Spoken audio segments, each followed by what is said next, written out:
Hello mga people, mga human being tips and tricks sa karon!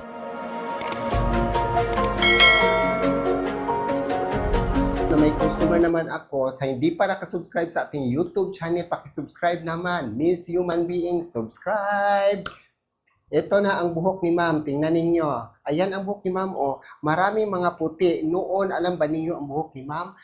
Ano to si ma'am? Parang kinky yung buhok niya. Nang dahil sa mga product na Swarovski, kasi sa Swarovski product, yung mga weaving yung mga buhok, parang kinky yung mga buhok. Mawala talaga. Katulad nito, di ba? Pero marami sa mga white hair. Hindi kami magkulay ng kabiring white hair. Ang ano lang dito, ipantay sa pagkatapos iriban ng bondastic. Susundan niyo ako, tingnan niyo ako kung magwapa ba niya buhok, gumanda ba ang buhok ni ma'am. So ganyan, oh. Yan ang buhok ni ma'am. Super taas and super low.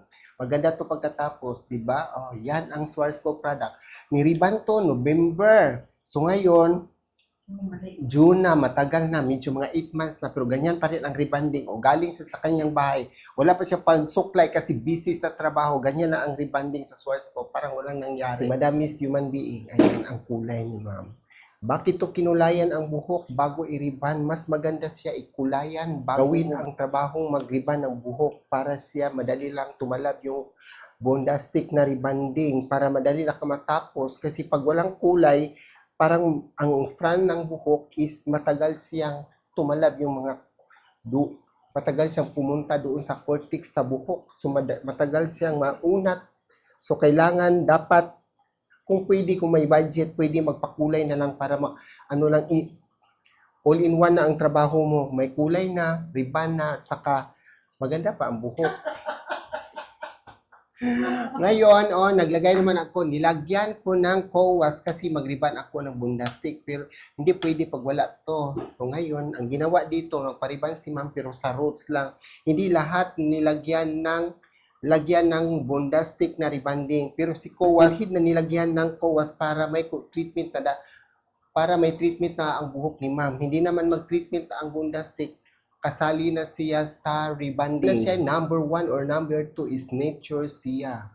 Ito ang nilagay ko sa buhok ni ma'am niya para madali lang kami mag-riban kasi gabi na ngayon, alas 8 na ng gabi kasi hapon na si ma'am, malapit na siya maggabi, pumunta dito. So ngayon, ito na ang buhok niya, di ba straight na. Pero iba-iba talaga ang customer. May sarili sila kasi mga program sa kanilang isip. So kung kailan sila kung gusto pumunta dito sa parlor, matagal ang mag-riban, di ba?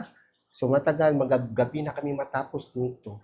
Ang kanyang buhok is niriban to mga November. So ngayon, balik naman siya pariban. Hindi masisira ang buhok kahit palagi kang nagriban. Basta marunong lang yung bading na magtrabaho. Walang problema. Katulad ko, hambugera. Joke lang. Diba ganon? Nga na siya. Dapat marunong ka magtrabaho ng rebanding para yung mga customer balik-balik, paulit-ulit, pagwapa, anak ra. Bakit binasa ang buhok? Bakit nag-spray o tubig? Ang procedure sa bondastic rebanding, dapat basa ang buhok mag-reband. Hindi katulad ng mga glat at saka straight therapy na tuyo ang buhok. Ito pwede basa. Yan ang procedure niya. So, kahit nabasa pero straight pa rin ang buhok. Ewan ko kung bakit ganun ang procedure niya. So, mas maganda siya i-reband kasi parang may tubig, ang moist niya, madali lang siya mag-supply ng buhok. Hindi, paghila mo, madali lang humok ang buhok, malambot ang buhok. Paghila mo, hindi siya tumitigas ng dahil sa gamot na bondastic kay basa ang buhok. Tapos na nilagyan ng bondastic rebanding. Ayan ang buhok ni ma'am. Diba? Kita na ninyo, So may kulay na siya. So ganun talaga ang mag-reband, hindi makasira ng buhok lalo na pag marunong ka magtrabaho.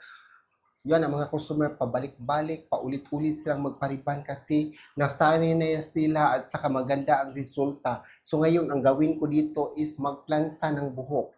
Iba-iba talaga ang mga customer, halos araw-araw, hindi pare-pareho ang mga customers. Nakita lang yung pareha pero hindi sila pareha yung mga customer. Ito ang haba niyang buhok pero ang lambot, hindi pa na-plansa. Going pa lang naghila ng mga buhok. Ganito talaga ang buhay ng bading, palagi naghila ng mga buhok. Ganito talaga ang magplansa ng buhok, parang nag-static yung mga buhok. Dahil sa sobrang init, nag-static yung mga buhok, pero nilagyan mo yan ng neutralizer, mawala siya. Parang marami siyang nakatayo na buhok. O, tingnan ninyo, di ba? Nakatayo yung mga buhok, yung maliit na buhok. Parang baby hair. Mawala siya pag malagyan ng neutralizer. Si Bondastic Pixel Cream Neutralizer ang nilagay sa buhok ni ma'am. Kung saan doon ka naglagay ng rebonding, doon din nilagyan ng Bondastic na Pixel Cream. Kasi hindi siya lahat ni-ribbon, pero pagplansa lahat hinila para hindi siya magbuwagha. Ganun ang sikreto sa buhok. Para hindi siya masira, para maganda siya pagkatapos. Kasi pag hindi mo hilain magplansa doon sa dulo, parang nagbuwagha siya kaunti. Pwede ang neutralizer doon sa banlaw, apply mo doon sa dulo para mawala din ang mga buwaghag sa buhok. Ma'am girl talaga yung mga tao tawag ko sa kanila dahil sa buhok nila o babaeng babae. Yan, niriban ng Bondastic na ribandi.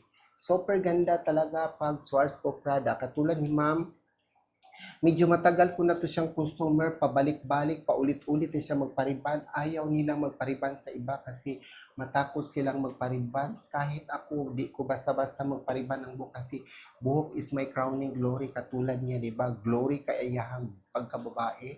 Super ganda, no? Ganito talaga ang buhay ng mga babae. Lami sila sa bunutan. Ganda ng buhok. Oh, super. And don't forget to subscribe my YouTube channel, Miss Human Being. Subscribe, like, comment below. Don't forget to subscribe, Miss Human Being. Bye!